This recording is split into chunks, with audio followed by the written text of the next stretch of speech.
Hello বন্ধুরা, কেমন আছো সবাই? আমি অনুরাধা আবারও এসে গেছি। দেখো, করব আমি মূলো ঘন্ট।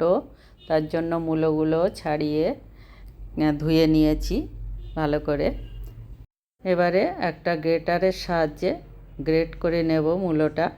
আমি এই বড় দিকটা দিয়ে করব। এই গ্রেটার দিয়ে করলে মূলোগুলো তাড়াতাড়ি সিদ্ধ হয়, খেতেও ভালো লাগে। দেখো, গ্রেটার দিয়ে গ্রেট করে নিয়েছি, কত সুন্দর হয়েছে। এবারে আমি রান্না করে নেব। কড়াইতে সর্ষের তেল দিয়ে দিয়েছি। এবারে দিয়ে দেবো কালো সর্ষে আর শুকনো লঙ্কা ফোড়ন। ফোড়নটা একটু ভেজে নেব। আমার ভিডিওগুলো যদি ভালো লাগে, লাইক শেয়ার কমেন্ট করে উৎসাহিত করো, আর পুরো ভিডিওটা দেখার অনুরোধ রইল।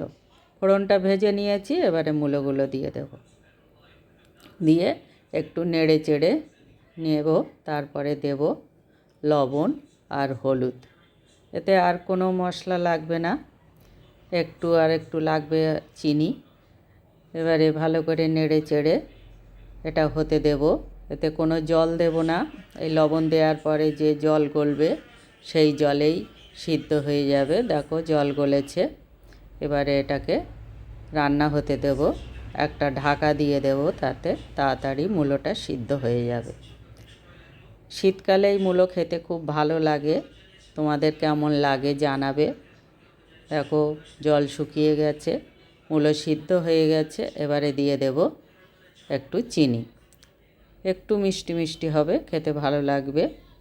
এবারে আবারও আরেকটু ভালো করে ভেজে নিতে হবে যতক্ষণ না তেল ছাড়ে।